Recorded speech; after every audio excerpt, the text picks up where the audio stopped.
We live in a digital universe where news goes out fast, and the fact checkers, now they check it in 10 seconds, and then they respond on Twitter, and that goes viral all over the world. The real danger here is that when you levy the charge of fake news, it's going to convince people. If you say the media is fake, BuzzFeed is fake, CNN is fake, people will believe you. This is Donald Trump's attempt to undermine the people who are supposed to be keeping him honest. The news poverty across the country is alarming.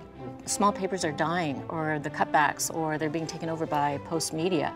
And one of the reasons I think is, the role of the media is a watchdog on power. So you don't want the powerful people interfering in the watchdogs that are monitoring what's going on. From the Zoomerplex in historic Liberty Village, the Zoomer with Marissa Semkiw.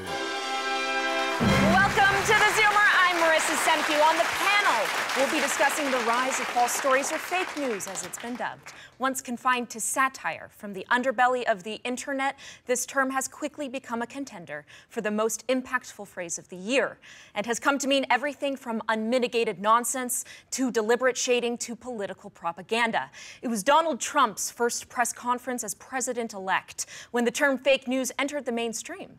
It was then that Mr. Trump pointed at CNN's Jim Acosta and shouted, "You are fake news," while refusing to listen to his question. So, how significant is it that the White House has seemingly gone to war with certain mainstream media outlets? And what does fake news mean for you, the reader who has to sort out fact from fiction? I'm joined by several industry professionals to break this all down. But first, let's tee up the topic. Fake news. It's a term we hear almost every day, but what is it exactly? Is it lies, spin, or willful ignorance? That's up for debate. But what isn't is the size of the fake news economy. Websites perpetrating fake news are getting eyeballs, raising eyebrows, and raking in the dough. Here are a few numbers. There was an explosion of fake news sites during the U.S. election, with 140 sites originating from one town in Macedonia alone. One of those fake news generators told BuzzFeed he was making as much as $5,000 per month from his pro-Trump disinformation sites.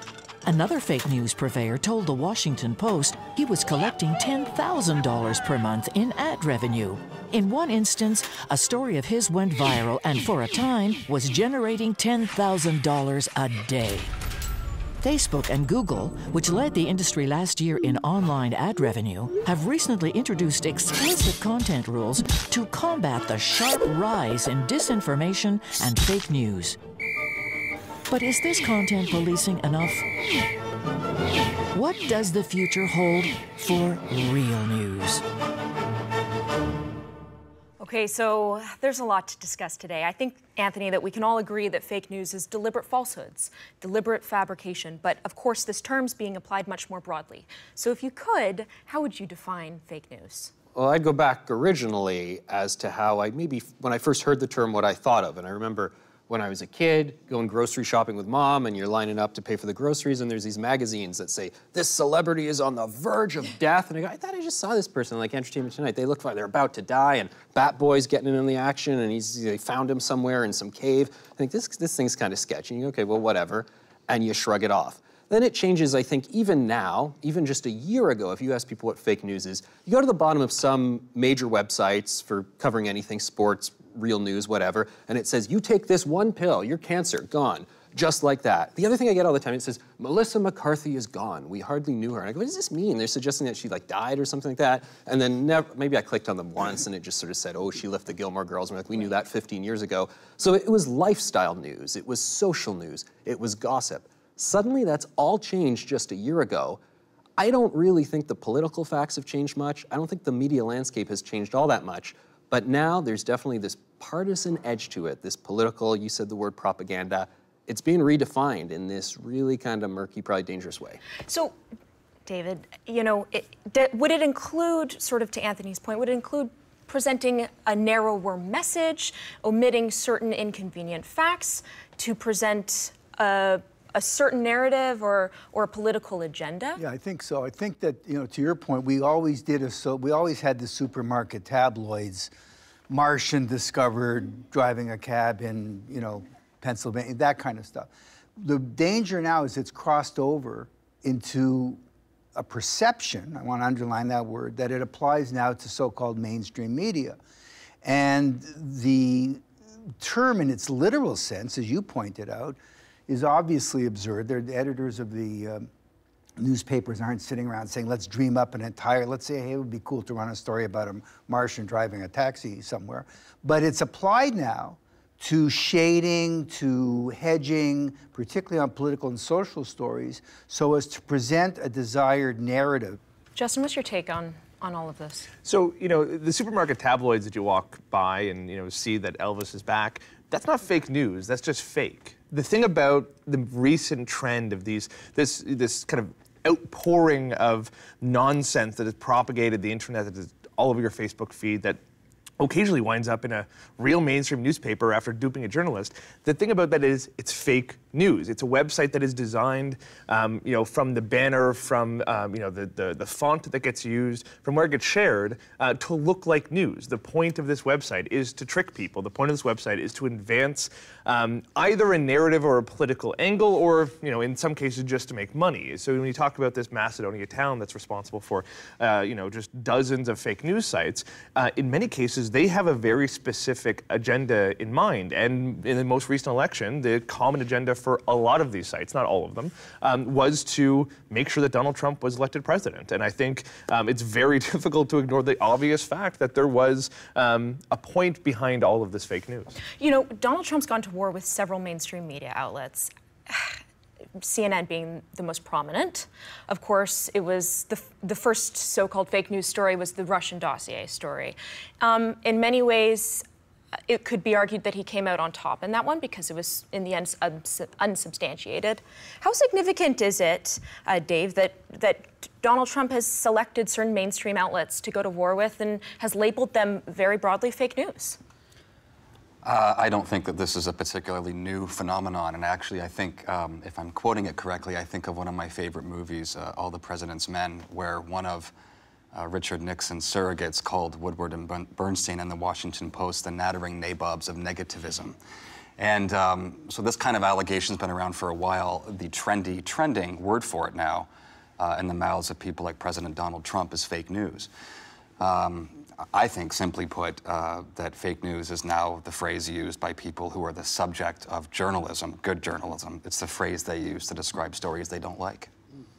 Anne, what do you think? Well, I think that's exactly true. I think if Trump doesn't like something and he says it enough times, people will believe it. So, for example, if he says the Earth is flat, obviously that's not true. But if he says it enough and sticks to it, I think the problem is that social media has swallowed up a lot of the mainstream media news and stories which have been heavily researched and verified, because there's this information cascade and it's going out everywhere. Trump says the Earth is flat, just the way he said, you know, at his inauguration, that it was one of the biggest of all times, even though the pictures plainly showed that it wasn't. So the problem is he says it enough, people are going to start thinking, yeah, maybe the Earth is flat. Okay, but sorry, go ahead. I just want to go back to your point earlier, and you sound like you know more about the science and the research, and I'd like to hear about it. I should know, but you talk about credibility being in free fall. I did see an article, however, recently in February that every time Trump says fake news, as it relates to a New York Times story, their subscriptions go up. So isn't there a benefit as well? Gallup tracks every year the credibility of large institutions, not just the media, police, fire, military, religion, politicians, law. In 1997, 53% of Americans said they had a great deal or a fair amount of trust in the mass media. 1997, 53%. 2015, pre-Trump, 40%. So it had steadily downward curve. That high still? 40% and now 32%. So long before fake news and before Trump, for other reasons we can get into, and there is a lot of data around this, the media has suffered from a decline. I'm not getting into justified or not, it's just an opinion, that the audience doesn't trust the media to be fair and balanced anymore the way they used to. Is mainstream media to blame in any way? I mean, what role do they have to play in all of this? First thing I want to say is let's go back to the future. In the American Revolution, the French Revolution, pamphleteers only wrote fake news. Let's fast forward now to the year 1897, when William Randolph Hearst, I think you've all heard of him, he was the biggest newspaper, radio and movie magnate in history, bigger even than the dirty digger Rupert Murdoch. So guess what happened? Hearst decided he wanted a war, so he sent Remington, and in those days they were artists and painters who sent most of the stuff, not photographers, and Remington sent a cable to William Randolph Hearst, and guess what he said? There will be no war with the Spaniards over Cuba. And the famous response of William Randolph Hearst was, you send me the pictures, I will get you the war. And that's exactly what happened. There was more propaganda then. I covered Watergate, there was some, but the real difference is there was more fake news in history. I could take you back to executing Charles I, when Milton was a propagandist. But looking at it today, only one thing has changed. We live in a digital universe where news goes out fast, and the fact checkers used to take 2 or 3 weeks to check William Randolph Hearst's facts. Now they check it, with Trump and that, in 10 seconds, and then they respond on Twitter, and that goes viral all over the world. That's the only change. Well, it's an excellent point to end on, so we'll pick up where we left off after the break. Stay tuned. We'll talk about what's changed.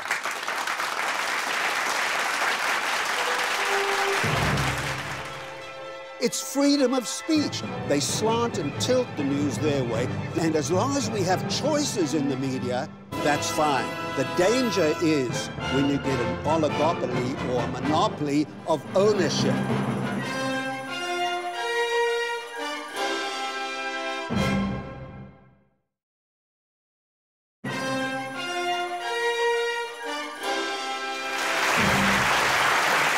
Welcome back. In a world where disinformation is spread with such ease, how do we decipher what's true and what's false? Our Zoomer News videographer Darren Maharaj spoke to an expert on how best to spot fake news. Take a look. It's all fake news. It's phony stuff. It didn't happen. And I want you all to know that we are fighting the fake news. Fake news, it's Donald Trump's favorite buzzword these days, but is it real? Well, like most people, I scan the headlines in the morning, and there's definitely a lot of shady stuff out there. For instance, take a look at this article here that claims Dwayne "The Rock" Johnson has been charged with importing steroids into Australia. This is done on some website called viralspeech.com. And when you look closely here, the picture is actually just a screen grab from a scene from one of his latest movies, Central Intelligence. And as you read the article, you can see that this is actually an ad promoting this vitamin supplement called Pure Muscle X. Pretty frustrating, right? Well, we hit the streets here in Liberty Village to find out what your thoughts are on fake news. I think that lots of news are true. There could be a little twists and little stretches, but I don't know about completely fake news. I think of the actual mainstream media when I think of fake news. You are fake news. According to the Canadian Journalists for Free Expression organization here in Toronto, more and more people are having a hard time telling the difference between real and fake news. 86% say that they're either confused or somewhat confused. The first thing that you should look at is the URL. If it's something really weird, like if the end of it instead of .com is .co, .nz, something long like that, then that's a bit of a tip-off. And if the source of the news is something like the Conservative Report or the Liberal Report or something that has obvious partisan bias to it, then that's another tip. So the third tip would be go into Google, search this topic, and see if other news outlets are reporting on it. For more tips on how to protect yourself from misinformation, you can visit the CJFE's website, and you can also download their annual review that features a spotlight on the rise of fake news. Here in Toronto, I'm Darren Maharaj for Zoomer News, which is real. Zoomer News is real. Okay, so I think certainly the ease with which information is disseminated is a bit of a double-edged sword. You can go on the internet, you can Google anything, and that's a great thing. It's a wonderful world in which we live, but at the same time, it can present certain negatives. So Anthony, what do you make of this? Well, and I want to pick up on what was said before about erosion of trust in the media, because statistics show it's happening in the U.S. It's happening in Canada, too. There's this report by Edelman I recently wrote about a couple months ago that showed the main headline was it was populist uprising coming to Canada, because it showed that trust in institutions had dropped considerably in government, even in like NGOs. They dropped precipitously by about 10%. But media, too, year over year. Canadians had lost their trust in the mainstream media or any media by about 10%. It shows that there's a crisis here. And when we talk about that, you mentioned that press conference where Trump is obviously calling everyone out saying, you're fake, you're fake. To me, the biggest, most sort of salient point about that press conference was someone shouted out, what do you want us to do about it? And he said, nothing. I don't have any recommendations. I don't want to intervene. We have a committee here in Canada that is looking into news in Canada to come up with perhaps legislation, regulation. So Trump is having his own sort of turf war because he feels like they're not being nice to him, and he's fighting them publicly on Twitter and so forth. He doesn't want to intervene and regulate the media. Here in Canada, they do.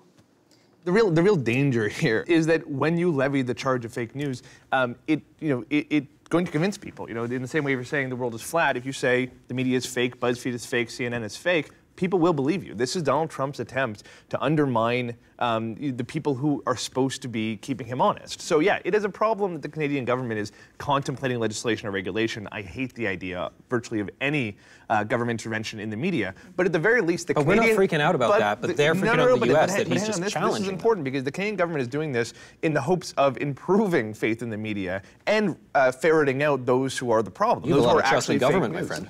Well, I'm hoping that this is what they're doing, but I have an easier time being okay with this than looking at Donald Trump, who is actually attacking the free media. This is an unspoken rule of Western government, is that you don't attack the media consistently, aggressively in this way, because once you do, all bets are off, and the public starts losing faith in every facet of government. If you don't have faith in the presidency, in Congress, in the Senate, in the courts, and in the media, then you have a real problem on your hands because you have no faith in the institution as a whole. You're so right. You know why? If you ask people, there's been a backlash in Western society against the establishment. Brexit, Trump. Holland, no, because the French are always different. But we've got to put it in perspective. The same polls, and he's a poll expert, not me, show, do you know who people loathe today?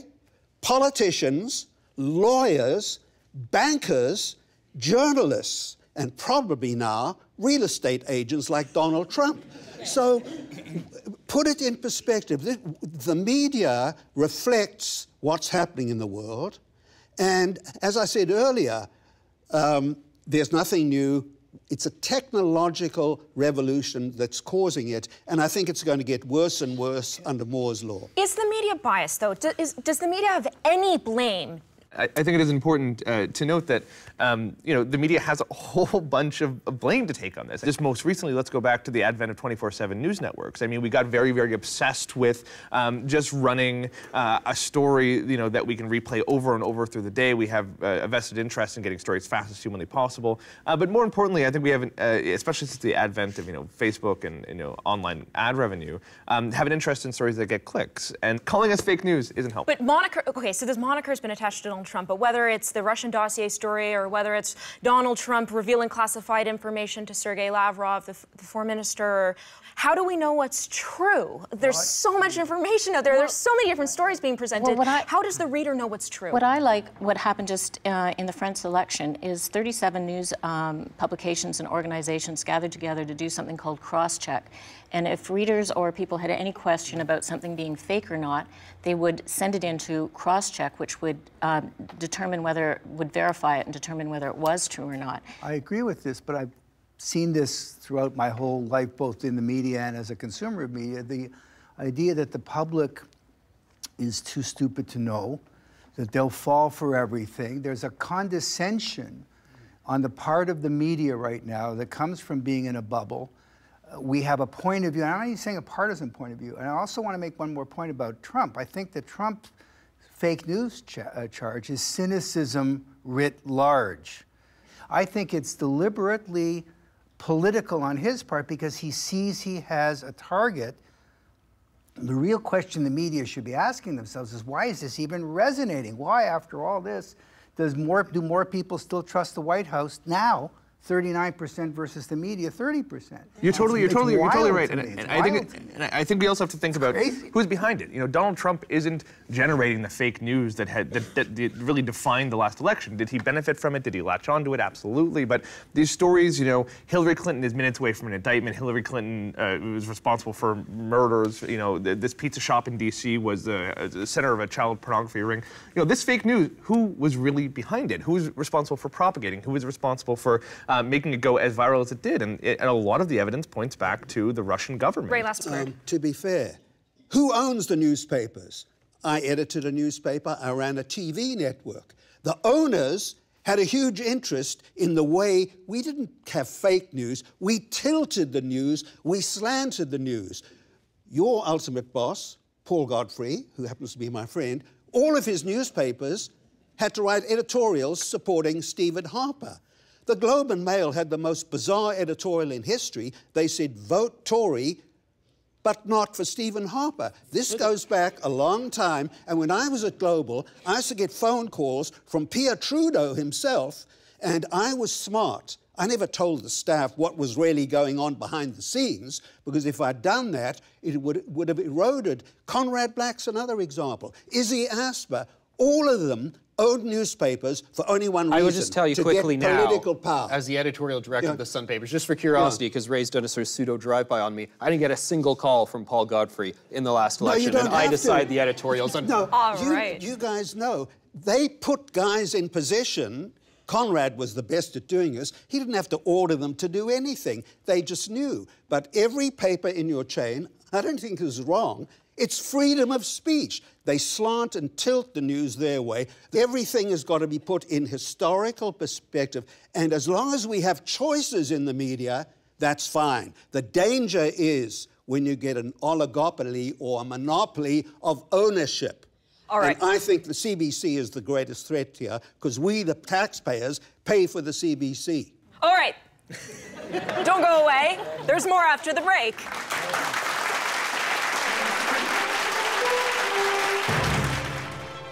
But when you start calling news stories you don't like, or that don't fit in with your worldview, fake news, that is only clouding the problem and murkying the waters and making it harder to have faith in media.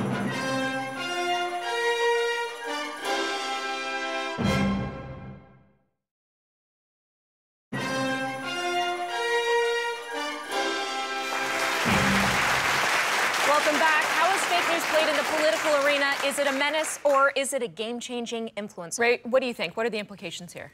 I think, again, history tells us lessons. And we were discussing this earlier, off camera.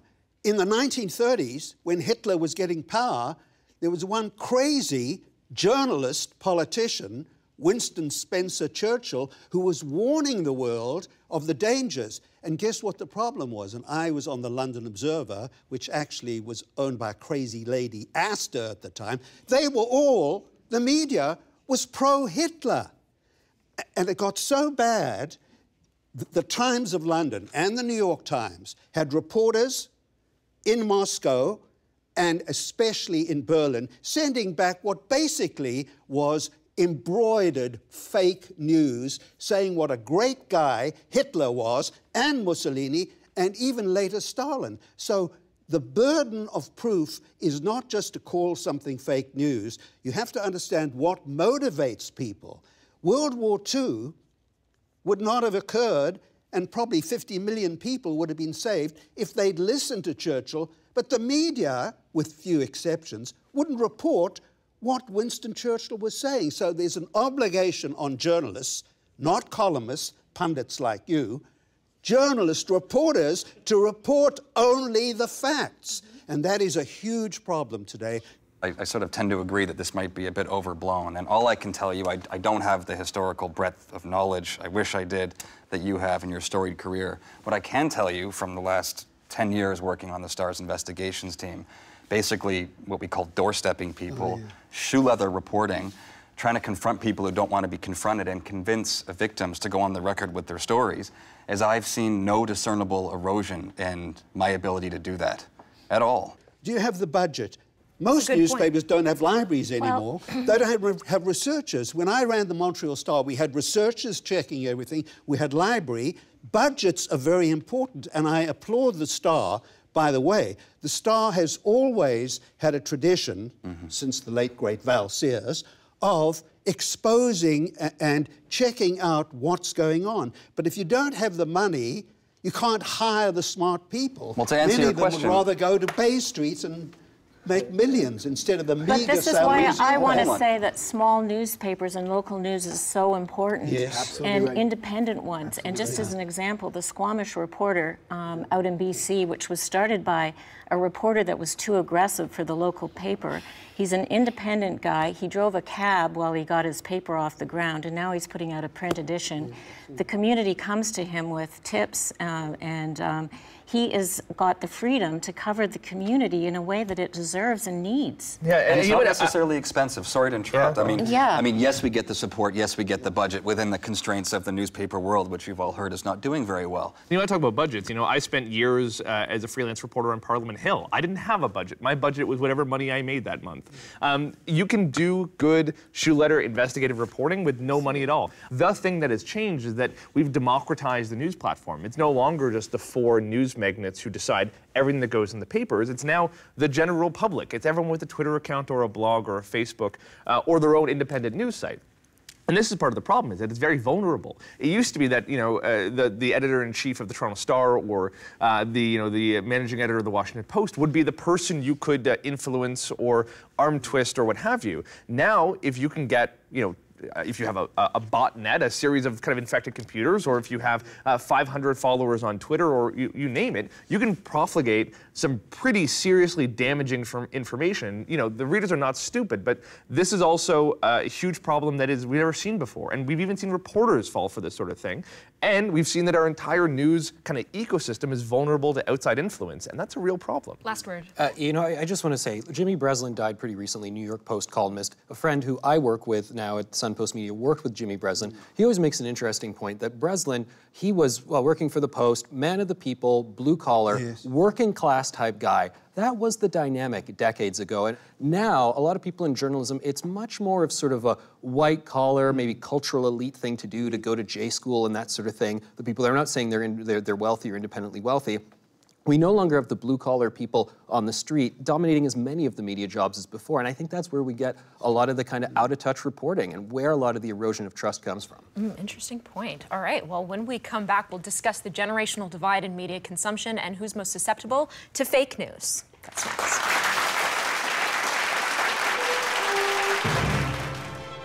I'm quoting, "The average reporter we talk to is 27 years old, and their only reporting experience consists of being around political campaigns. They literally know nothing."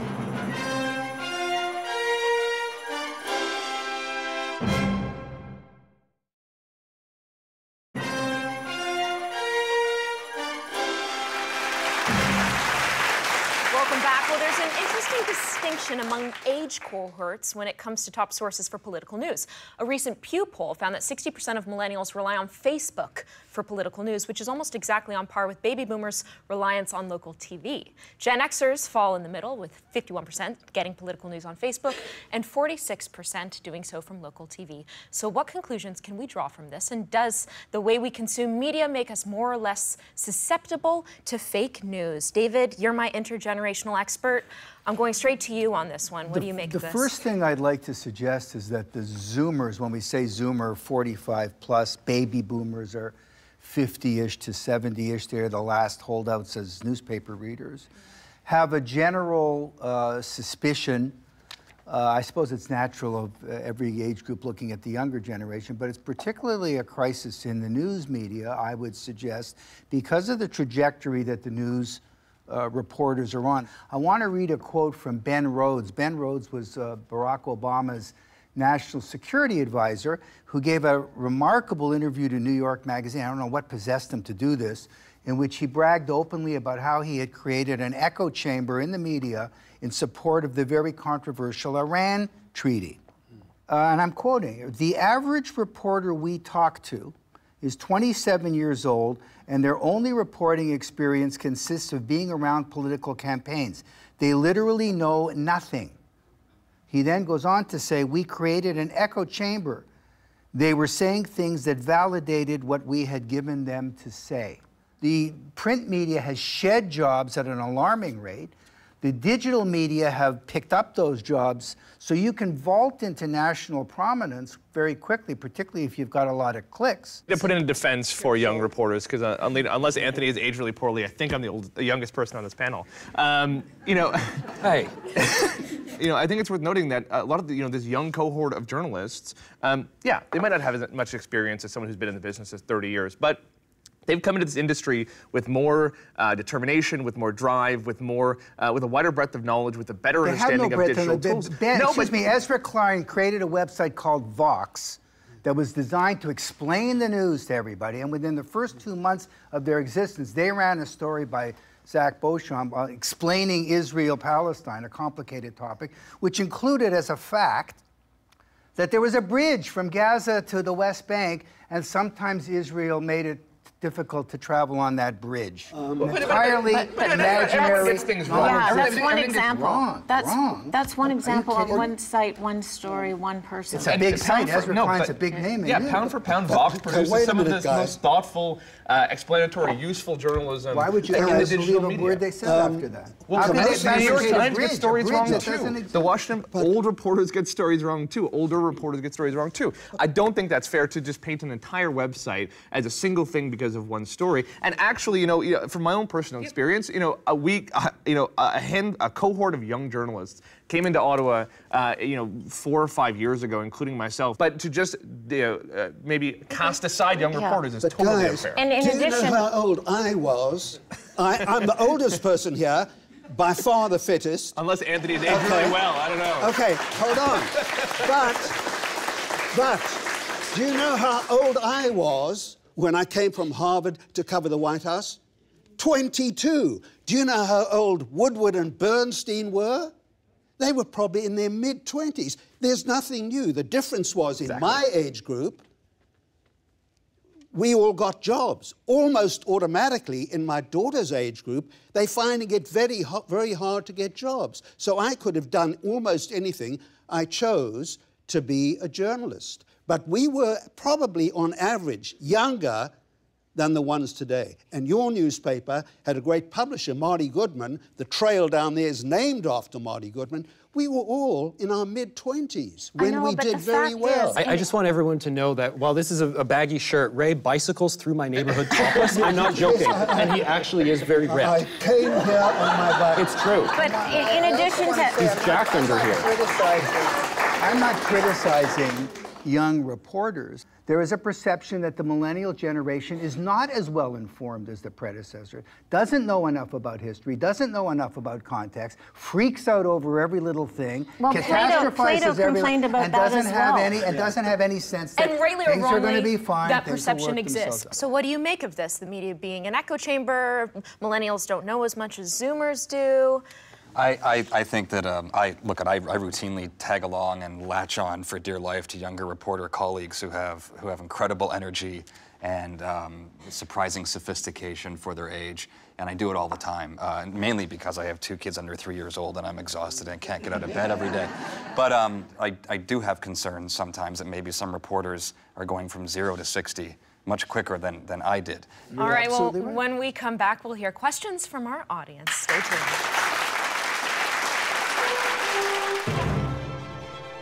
Is Justin Trudeau or Mulcair going to define what's real and what isn't? They live in their own alternative reality, like Trump, and that is their world.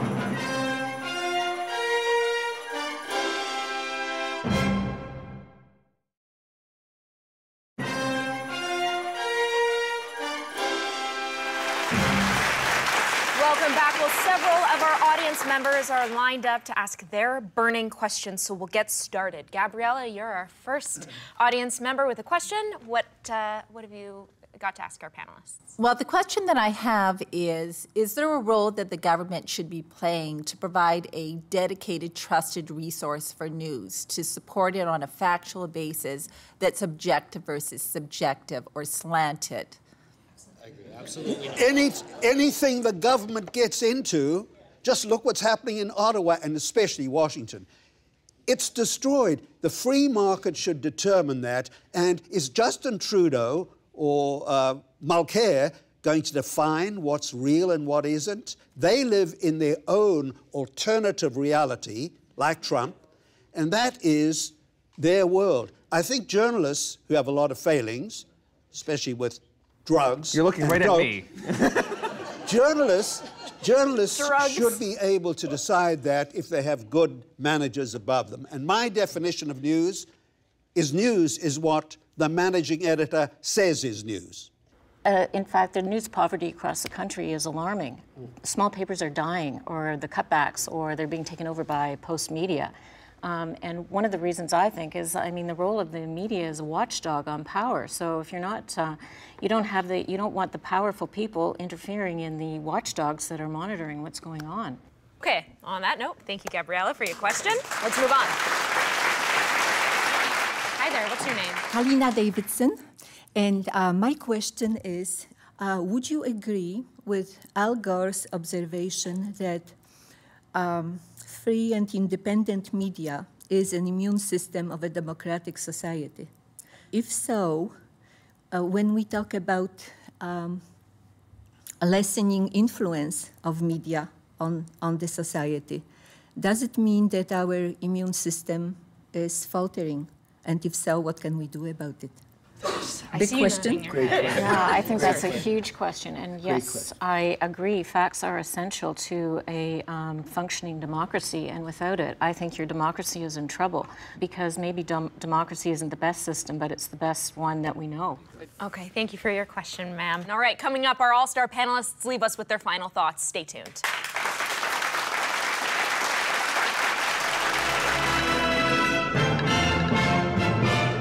On Twitter, Ryan tweets about getting some great golf tips from us. Love the spring episode, he says. I'm going to start focusing more on my warm-ups and improving my short game. On Facebook, Jason comments about the pending legalization of marijuana discussed on the pot episode. He writes, "Yes, I understand the financial and monetary benefits, but we also need to focus on the mental health risks and the dumbing down of our future generations."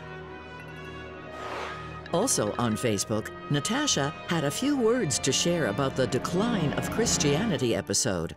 The West, she says, is seeing a shift from old-school thinking to a more open-mindedness. And I, for one, welcome the change and say, down with the old schools of thought. Keep those comments rolling in. And don't forget to check out www.thezoomertv.com for full episodes and more.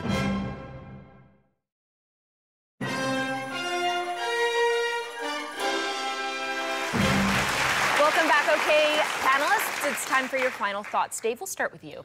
Sure, thank you. I think that from a time long before fake news has been trendy and trending, and well into the future, journalists who are going after wrongdoing are going to be called liars, stupid, they're going to be threatened, they're going to be loaded up with expensive lawyers' letters that say that if you continue in the folly of your ways, you're going to end up in court and pay for it dearly. These kinds of threats have been around forever, and they'll continue. Our job as journalists is to get the story anyway, and I would argue, in light of today's discussion, I really believe it's important not to respond in kind to a charge of fake news in that sort of quick, facile, shallow, sort of equally emotional way, but to be calm, measured, get the story, and do it carefully. Yeah, I think we need to talk about, media literacy. This is for the public and this is for journalists too. Sometimes people don't read stories critically. I would encourage everyone who's reading my story to go through line by line and really think about what I'm putting forward, because every journalist has a bias, every journalist has a perspective, every journalist has a way they're approaching the story, and I think the public has to be willing to attack and really pull apart those stories to make sure that we're doing our jobs properly, and to make sure that those who are trying to impersonate us and basically lessen the credibility of our profession get called out. And I think we have to be very, very critical of any politician who's too willing to undercut our role in the democratic process, because that's a very dangerous, slippery slope to go down. Anne. Yeah, well, I'm very optimistic about the future of journalism despite fake news. I think the effective democracy needs journalism. Back in the 70s, my father, who was a journalist, told me there was no future in news. Now here we are 50 years later, and still going strong, still essential. David? I think that I also share the optimism, but I think what we're seeing is a necessary adjustment to digital. That, number one, that we can fact check everything immediately, and there's a specialist somewhere who can jump on any story and actually find the 3 statistics that you left out, no matter how hard you tried, in fairness, that kind of thing. So we're seeing that. The second thing, and you pointed this out, there's no barrier to entry. I don't need printing presses. I don't need delivery trucks. Everybody can be the media. So that means it's a bigger challenge for the audience. It's a bigger challenge for the legacy media. But I think 5 years from now, it'll work its way through the system and it'll settle at a new level. And as long as it's a free press, as long as we have that, we're going to be fine, because every time Trump speaks, the media isn't going away. Okay, I want to appeal to the audience. Don't drink Starbucks one day a week. Subscribe to a newspaper online. Only one Starbucks, okay? Subscribe to it, because you know what a great business journalism is, in your interest, in the public interest, and very increasingly less in the interest of Donald Trump.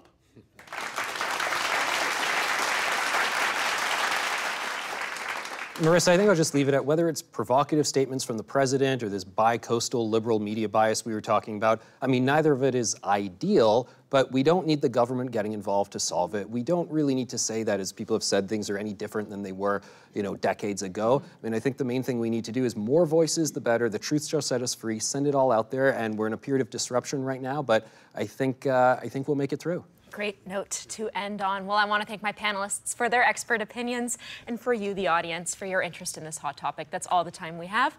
We'll see you next time. For now, it's time to zoom out.